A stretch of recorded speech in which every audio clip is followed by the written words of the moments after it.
the active and defending. I think it's like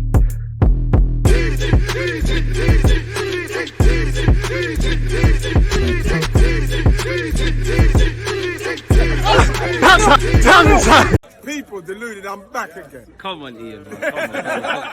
People deluded, I'm back again. First things first, new month, new blessings. Hope you're all doing well and safe. Hope you're all in good spirits. Good morning, good afternoon, good evening, and of course, in some cases, good night, depending on whatever time zone you're operating in from, and obviously your time of watching this vid. Do me a favor, smash the subscribe button, hit the like button. Any comments throughout, comment them when this video premieres, or also in the comment section after. It boosts the YouTube algorithm. It helps to increase and grow our DG Nation. Now, let's get straight into it. Now, obviously, we're a long way away from January. Transfers are irrelevant. What Arsenal do or don't have, and any of the other team is irrelevant. You need to use what you have and utilize the players at your disposal until January at the earliest. And there's a lot of football to be played in the coming months until the end of the year, essentially. Pedro Neto's a player we've been previously linked with before. Obviously, if you was looking at Premier League players of the season early, or you did team of the year early, I'm not going to say Pedro Neto would necessarily start, but where wide men are concerned, he definitely would have a case to play. And he's bouncing back from his injuries. He's playing. He can play on the right, performing well on the left, making the difference for Wolves, really. We was quoted 50 million for the 23-year-old once upon a time. You could imagine Wolves don't want to let him go in January and will do anything they can to get a lot more. The Premier League clubs know everyone's got money, and it's well known that Arsenal have wanted to sign a wide man for a while, really and truly. There was a time where it seemed to be Pedro Neto or Rafinha. We got neither at this moment, But anyways, Arsenal are monitoring Wolves star Pedro Neto ahead of a potential January move, with the Gunners keen to follow up on previous summer interest. Arsenal reportedly keeping tabs on Wolves and Portugal star Pedro Neto. The 23-year-old winger has been in impressive form for the Premier League side. And you know what? Just off the top of my head, with Martinelli's injury, Trossard's injury, I know you'd probably want him to play on the right-hand side at Arsenal and compete and or play instead of Saka. But we could do with him right now, especially the form he's in right now. And if we could have the luxury of Smith Rowe being able to play out there, the luxury of Jesus being able to play out there, another number 9, Eddie Nketiah in the squad, a Trossard, a Martinelli, a Saka, a Reece Nelson, you got some good wide men really to compete, and obviously for certain individuals maybe take their places. But for what it's worth, we're reportedly keeping tabs on the Wolves star Pedro Neto ahead of a January move, according to reports. He's a player we all know well. We watch him week in, week out in the Premier League. According to the Mirror, the Arsenal are monitoring the situation of Wolves winger Neto ahead of a potential move. For me, next summer. January is a reactive market.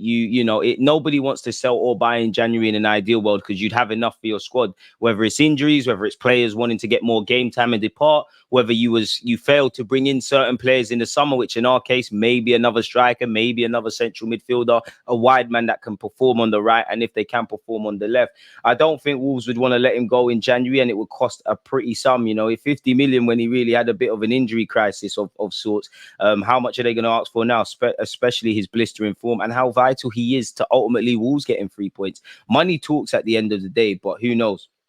We all know he's been in good form, people. He's got 4 assists and 1 goal in the opening 7 games. So he's had a hand in 5 goals in 7. The key for him is, can he keep maintaining this form? And, stats are one thing, but his level of influence in the game is something as well. I can't remember who it was against. I think it was Liverpool. But in the first half, I still think in that game, he was player of the game, in my opinion. But in the first half, he was out of this world. Second half, like a lot of his Wolves teammates, they went a bit anonymous. But yeah, he's vital to whatever they're doing as a football team. Sorry, my laptop seems to be making bare noise, people. We're on an airport flight. But yeah, carrying on. We all know the Gunners have had a long-standing interest in Pedro Neto. They were considering launching a bid for 50 million in 2022. However, he was valued. We was considering launching a bid for the winger in 2022. However, he was valued at 50 million, with Arsenal looking to pay 35 million.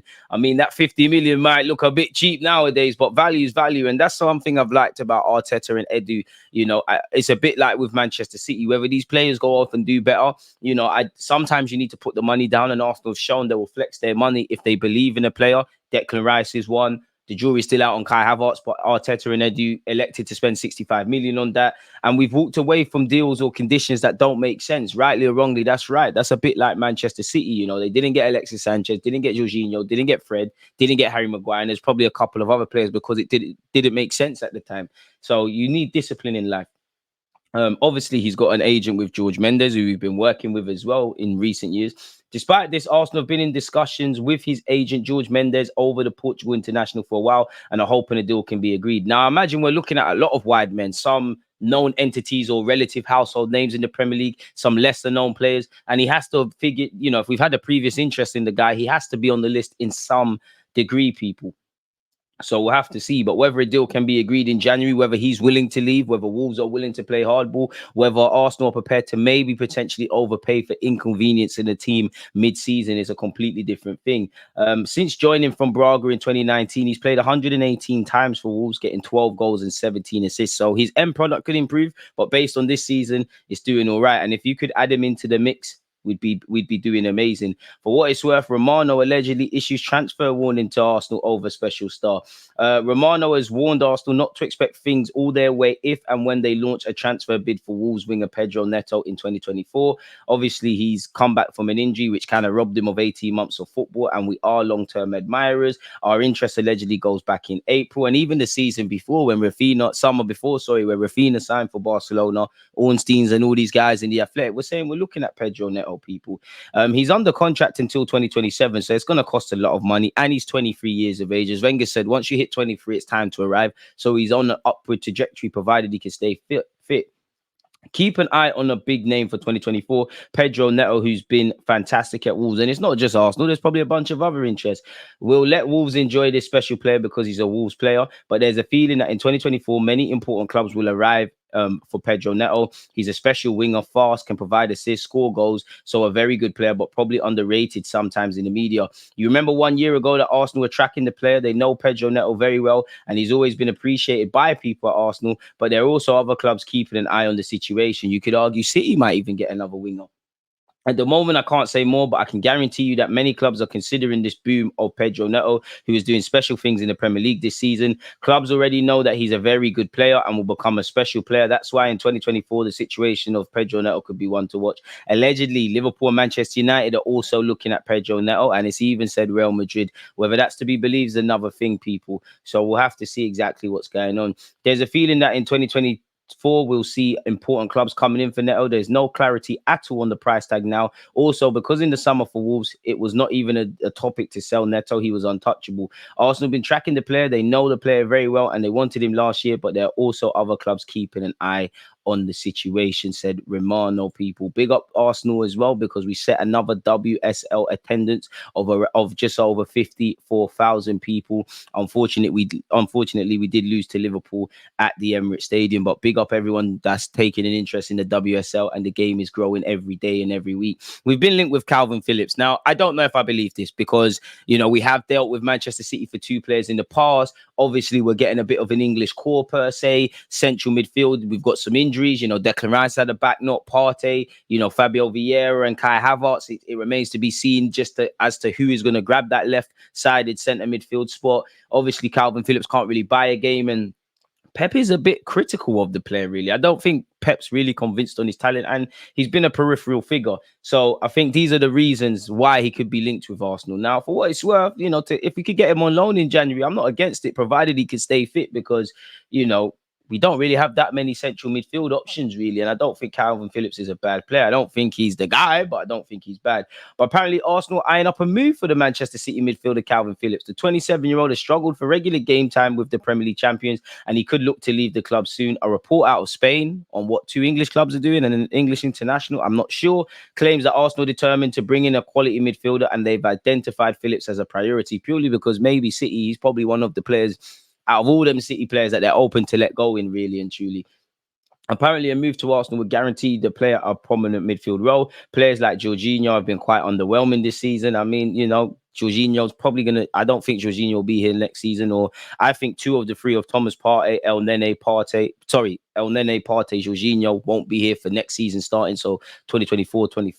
I could be wrong, but, Partey's contracted until 2025. You'd imagine the decision's been made, or they're in the process of that. Jorginho and El Nene is a good guy, but it's not really a that thing. And I just think Jorginho might go back to Italy, maybe even back to Brazil, or just even Turkey, what he's been linked with. So I have to see. It doesn't seem like there's any real info or core bit of this link, apart from Arsenal's need for a central midfielder, and Kalvin Phillips will probably field interest from a number of clubs in January, identifying his situation a bit like in the summer, but it doesn't really say much, people. And the only thing with him is injuries. We've already got enough injuries at the club. You know, Declan Rice couldn't get injured at West Ham. Somehow he's got an injury here. Timber gets his first significant injury 50 minutes into his Premier League game. And as you know, with Reece Nelson, with Zinchenko, with Saka, with Jesus, with Trossard, you know, with many a player, there's been little knocks and niggles, people. Speaking of defenders, and big up Benjamin White, he's probably one of our most underrated players. Arsenal are working to extend Ben White's contract as he's the next one in the list after Odegaard, who has recently signed a new deal, says Romano. Club very happy with his performances and attitude. New deal talks to advance soon, hopefully. So after a string of contract renewals for star players like Saka, Saliba, Martinelli and Odegaard, Arsenal are now preparing to offer a new deal to Ben White. It'll be a long-term contract with an improved salary. Keep an eye on this story because Arsenal were eager to keep White and to protect their best players. So this is one that could happen soon. He was linked with Man City in the summer, whether that's true or not. Ben Jacobs has said he's a bit of a fan favourite and no real panic from Arsenal's perspective because he's contracted until 2026. So they don't need to extend purely based upon contract time diminishing at this stage. He's very well protected as far as the club is concerned. But when you have a flurry of top performers and a flurry of contract renewals, then you risk to some extent having an odd one out if you don't proceed as the project improves and Champions League football comes to reward players that you see who are part of the project. That's why it's unlikely Ben White will be offered it's likely Ben White will be offered improved terms. And this one, unlike, for example, Saliba, will be very much about financial parity and incentivizing a player with a well-deserved contract if it happens. So we'll have to see. We have been linked with Feyenoord's 6-foot odd striker, Jimenez, who the Mexican international Santiago Jimenez, 22 years of age, 6-foot odd, and has scored a decent amount of goals this season, people. He's got 10 goals in 7 games so far this term. He got 15 last year, people. And obviously we're looking at strikers, so it makes sense if we've scouted him or we ran the rule over him and decided if he is for or not for our project, people. He's also got interest from Spurs and Chelsea, which everybody's interested in everyone. Everybody's scouting everyone, you know, putting bids down, talking and actually trying to buy a player is very different. All 3 clubs, London clubs in Arsenal, Chelsea and Spurs, for different reasons and maybe different profiles, you could make a case of wanting a striker. But in the last 2 weeks, we've been linked with Osimhen once again. We've been linked with Ollie Watkins, who bagged a hat-trick. Obviously, we've been linked with Mr. Jimenez, and I don't know if I've said it, Osimhen and Tony. So there's maybe no smoke without fire, really and truly. So I have to see. He was actually born in Argentina, despite representing Mexico, people. So we'll have to see exactly what goes on there, but seems decent. He didn't quite make the cut for his country for the last World Cup. But yeah, speaking of injuries, Arteta was coy on Saka after obviously he hobbled off after the game against Bournemouth or during the game against Bournemouth. Apparently, Jesus was also seen limping. Arteta confirmed the club will check on both Jesus and Saka at the start of the week, which is today, because we're playing tomorrow at the time making this video against Lens. Join me for a watch along an hour before kickoff. I think we kick off at 8 p.m, so I'll be there at 7 p.m. Partey, apparently it's estimated that he could be back fit. However, a promising report last week indicated at him likely being fit to face Chelsea after this month's international break, after his recovery progressed better than expected. There was rumours around City where Martinelli is concerned. Apparently, he could be back for the Manchester City game on Sunday, people, probably from the bench. As we know, Timber is not going to be he's going to be a peripheral figure for now until he's over his injury stuff. We've been linked with Marcos Leonardo, who we consistently being linked with.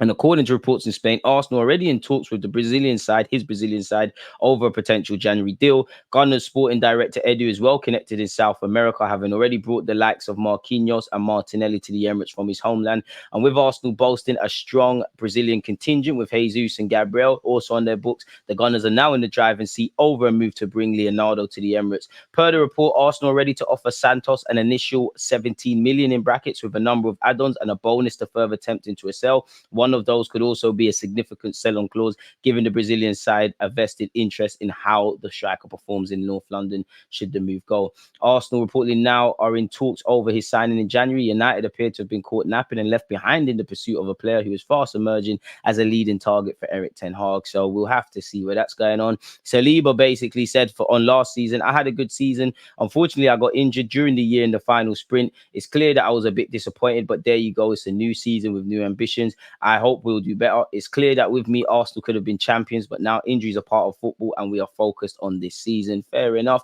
Granit Xhaka has spoken about why he departed Arsenal, people. So to wrap this up, smash the like button and subscribe. Let's see what he said. What does boss mean? The word is a big bit.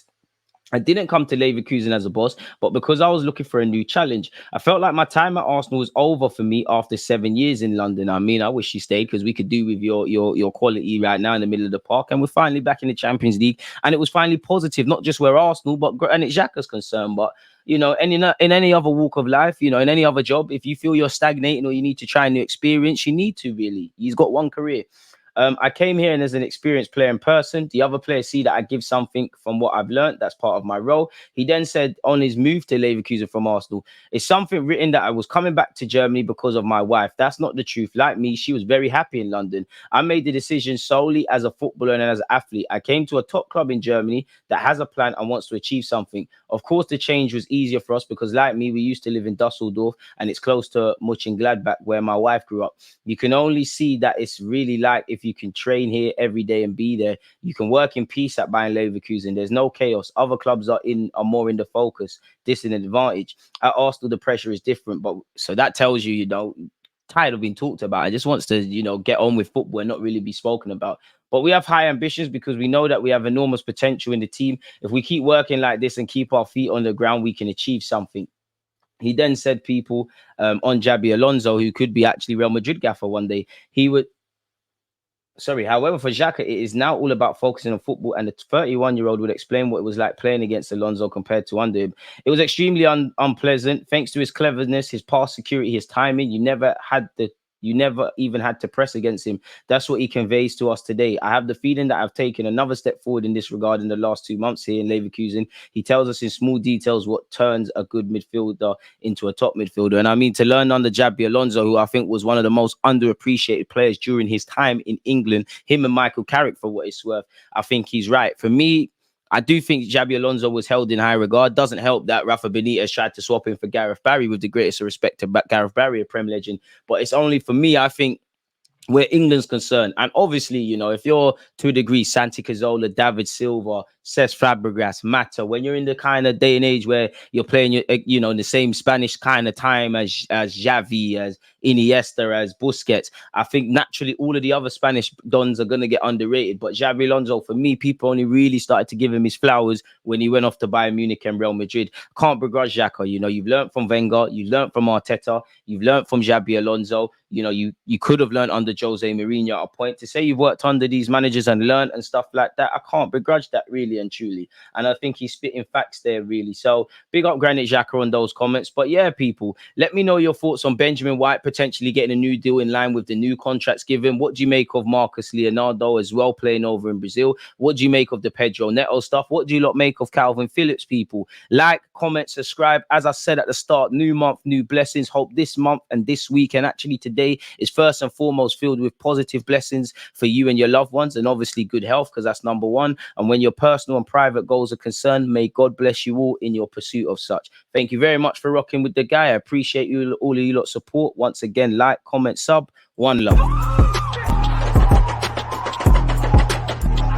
There's always just that active and defending. I think it's like